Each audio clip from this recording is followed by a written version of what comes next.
Friends, विद्यार्थी mindset के YouTube channel में आपका स्वागत है। आज हम बात करने जा रहे हैं कानूनों का समान संरक्षण के विषय में। मैं आपको बता देना चाहूँगा कि इससे पहले हमने एक वीडियो बनाई थी जिसमें हम कानून के समक्ष समानता की बात कर चुके हैं। आप उसको देखने के बाद ही इस वीडियो को देखें या फिर इस वीडियो को देखने के बाद उस वीडियो को देखें, जिससे आपको दोनों ही कॉन्सेप्ट अच्छे से क्लियर हो जाएँ, क्योंकि ये भारतीय संविधान के आर्टिकल 14 का पार्ट 2 है और वो भारतीय संविधान के आर्टिकल 14 का पार्ट 1 था। क्या वो मतलब कानूनों की समक्ष समानता जो है भारतीय संविधान के आर्टिकल 14 का पार्ट 1 है, और कानूनों का समान संरक्षण जो हम आज चर्चा करने जा रहे हैं वो भारतीय संविधान के आर्टिकल 14 का पार्ट 2 है। ठीक है, चलिए, बहुत ही इंपॉर्टेंट कॉन्सेप्ट है और बहुत लोग इसमें कंफ्यूज होते हैं, बहुत एस्पिरेंट इसमें कंफ्यूज होते हैं, बहुत विद्यार्थी इसमें कंफ्यूज होते हैं। चलिए, इस पर हम थोड़ी सी सारगर्भित रूप से चर्चा करते हैं। परिभाषा की बात करी जाए तो ये जो कानूनों का समान संरक्षण की जो सिद्धांत है, उसमें समान परिस्थिति में स्थित सभी व्यक्तियों को कानूनों का समान संरक्षण प्राप्त होगा। ठीक है, एक इक्वल जो फील्ड में काम कर रहे हैं लोग, या इक्वल जिनकी सिचुएशन है उनके साथ इक्वली ट्रीट करा जाएगा, ऐसा ये प्रोविज़न करता है। ठीक है, उनके लिए इक्वल, जैसे मान लो कोई किसान है, एक किसान है, दूसरा किसान है, वो किसी भी वर्ग का हो, उनके लिए कोशिश करती है सरकार कि एक जैसी स्कीम बनाए और उसमें सभी को इक्वल जो राइट्स हैं या इक्वल जो सुविधाएं हैं, फैसिलिटीज़ वो दे सरकार। ऐसा या किसी भी प्रकार से, या महिलाओं के लिए कोई कानून बना रही है किसी भी स्तर पर, तो समान परिस्थिति के अंतर्गत आने वाले लोगों के लिए समान ट्रीट करा जाए, अगर हम लॉ के संदर्भ में बात करें तो। ठीक है, तो कानूनों का समान संरक्षण जो है वो इस तरीके से लागू होता है। ठीक है, अगर हम उत्पत्ति की बात करें तो यूएसए के कॉन्स्टिट्यूशन से लिया गया है इसको। ठीक है, मुख्य उद्देश्य की बात करें तो कानूनों का ये क्या करता है, कानूनों का समान और न्यायपूर्ण अनुप्रयोग सुनिश्चित करता है। ठीक है, कानूनों का समान और न्यायपूर्ण उपयोग जो है सुनिश्चित करता है। कौन? कानूनों का समक्ष समानता का सिद्धांत। आगे हम अगर बात करें, ठीक है, केंद्र बिंदु अगर हम इसका देखें तो केंद्र बिंदु क्या है, ये सकारात्मक है। ठीक है, सकारात्मक अवधारणा है और समान परिस्थितियों वाले व्यक्तियों को समान व्यवहार देना इसका उद्देश्य है। ठीक है, मीन्स कि ये कुछ डिफरेंट रूल्स बनाने का अधिकार देती है स्टेट को या हमारी गवर्नमेंट को।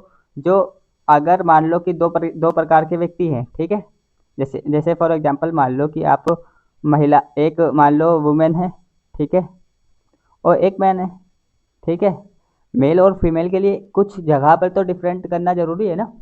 ठीक है, कुछ जगह पर उनको कुछ ऐसी सिचुएशन उनकी लाइफ में अलग अलग आती है जिसमें उनके साथ इक्वल ट्रीट नहीं करा जा सकता, तो वो अधिकार जो है ये गवर्नमेंट को देती है कि वो अलग ट्रीट कर सके उन व्यक्तियों के साथ, लेकिन समान। ऐसा नहीं है कि महिलाओं के साथ कोई रूल बन रहा है तो किसी महिला के लिए वो अलग ट्रीट होगा और ट्रीट उसमें अलग होगा उसके साथ, एक महिला के साथ, और दूसरी महिला के साथ कुछ डिफरेंट ट्रीट होगा। ठीक है, सबके साथ इक्वल ट्रीट होने की बात करता है ये। ठीक है, आगे देखते हैं उदाहरण।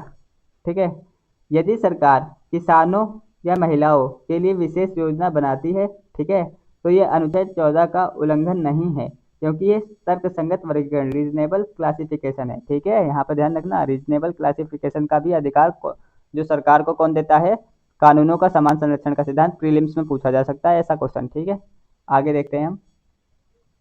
अगर हम मुख्य सिद्धांत की बात कर लें इसकी, तो क्या है मुख्य सिद्धांत इसका?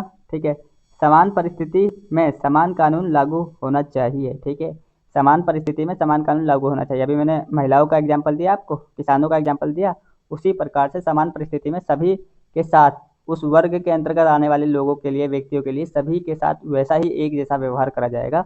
ये व्यवस्था करता है कानूनों का समान संरक्षण का सिद्धांत। न्यायालय की व्याख्या अगर हम देखें तो भाई सुप्रीम कोर्ट ने कहा है, ठीक है, equal protection does not mean equal treatment in all circumstances. यहाँ ध्यान रखना है, अभी मैंने क्या बोली कि इक्वल प्रोटेक्शन ऊपर दिया, मैंने बोला कि इक्वल प्रोटेक्शन सैद्धांतिक बात, लेकिन व्यवहारिक बात क्या बताई है सुप्रीम कोर्ट ने कि भाई जो इक्वल प्रोटेक्शन आप दे तो रहे हो, लेकिन उसका मीनिंग ये नहीं है कि सभी के साथ इक्वल ट्रीटमेंट होगा हर परिस्थिति में, हर सिचुएशन में। उसकी कुछ ऐसी सिचुएशन हो सकती है, कुछ ऐसा कारण हो सकता है कि किसी व्यक्ति के साथ अलग व्यवहार करा जाए। ठीक है, तो अभी हमने आपको पता है कि हमने एक हमारा जो आर्टिकल 39A है, ठीक है, जिसको 42वें संविधान संशोधन अधिनियम में जोड़ा गया था राज्य के नीति निर्देशक तत्व में, वो राज्यों को निर्देश देता है कि जो गरीब लोग हैं उनको मुफ्त में विधिक सहायता मिल सके। ठीक है, तो इसी प्रकार से हमने उनके साथ क्या करा, थोड़ा सा डिफरेंट करा हमने, है ना, क्योंकि हर किसी के साथ हम इक्वल ट्रीट नहीं कर सकते, इसीलिए सुप्रीम कोर्ट ने कहा कि हम जो है equal protection does not mean equal treatment in all circumstances. ठीक है, सभी परिस्थितियों में जरूरी नहीं है कि इक्वल ही ट्रीट करा जाएगा। ठीक है, इसका मीनिंग ये नहीं है इक्वल प्रोटेक्शन का कि सभी जो उनकी जीवन की परिस्थिति है किसी उसमें सभी के साथ एक जैसा व्यवहार किया जाए। ठीक है, तो ये चीज़ हो गया। और इसका एक और एग्जांपल देख सकते हो कि मान लो कि आप एक व्यक्ति है, ठीक है, वो भारत का नागरिक है, ठीक है, तो उसके साथ क्या कहते हैं कुछ अलग व्यवहार किया जा सकता है, हमारे अधिकार भी सभी को प्रोवाइड नहीं होते, लेकिन विदेशी है तो उसके साथ अलग व्यवहार किया जाएगा। ठीक है, एक भारत का नागरिक है जिनने कोई मतलब ऐसा कार्य करा है जैसे घपला कराए बैंक में, ठीक है, या कोई ऐसी ऐसे कानून जैसे मान लो हमारे राष्ट्रीय प्रतीकों का अपमान कराए, तो उसके साथ डेफिनेटली अलग ट्रीट करा जाएगा। ठीक है, और तो इस तरीके से है। यहाँ पर आगे देखते हैं, तर्कसंगत वर्गीकरण के दो शर्तें हैं, यहाँ पे ध्यान रखना है। यहाँ पे दो शर्तें लगाता है आर्टिकल 14 का पार्ट 2 का जो भाग है कानूनों के समक्ष समानता का, सॉरी कानूनों का समान संरक्षण का, वो दो शर्तें हैं। तर्कसंगत वर्गीकरण की जो बात करी गई है इसमें दो शर्तें हैं। पहला, वर्गीकरण तर्कसंगत आधार पर होना चाहिए और वर्गीकरण का उद्देश्य प्रत्यक्ष होना चाहिए। ठीक है, तो उद्देश्य से प्रत्यक्ष संबंध होना चाहिए और वर्गीकरण का तर्कसंगत आधार होना चाहिए। आगे देखते हैं, महत्व अगर हम देखें तो इसका महत्व क्या है, ये न्याय, समानता, निष्पक्षता के सिद्धांत को लागू करता है। यहाँ ध्यान रखना है, न्याय, समानता और निष्पक्षता के सिद्धांत को कौन लागू करता है, कानूनों का समान संरक्षण का सिद्धांत। और संक्षेप में अगर हम बात कर लें तो समान परिस्थिति में समान संरक्षण कानूनों का प्राप्त होगा। ये जो है इस सिद्धांत का एक समझ लो कि सार है। ठीक है, समान परिस्थिति में समान संरक्षण, कानूनों का समान संरक्षण का जो एक सार है कि समान परिस्थिति में सभी के साथ समान संरक्षण या समान कानूनी संरक्षण प्राप्त होगा। आगे हम इसकी थोड़ी सी कंक्लूजन देख लेते हैं।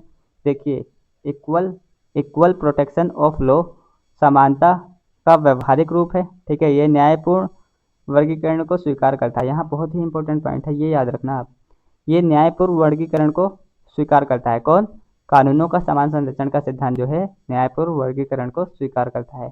ठीक है, दोनों, ठीक है, इक्वालिटी बिफोर लॉ और इक्वल प्रोटेक्शन ऑफ लॉ मिलकर अनुच्छेद 14 को जीवंत बनाते हैं। ठीक है, ठीक है, आशा करता हूँ कि ये वीडियो आपको समझ में आया होगा। Thank you for watching this video. Thank you so much.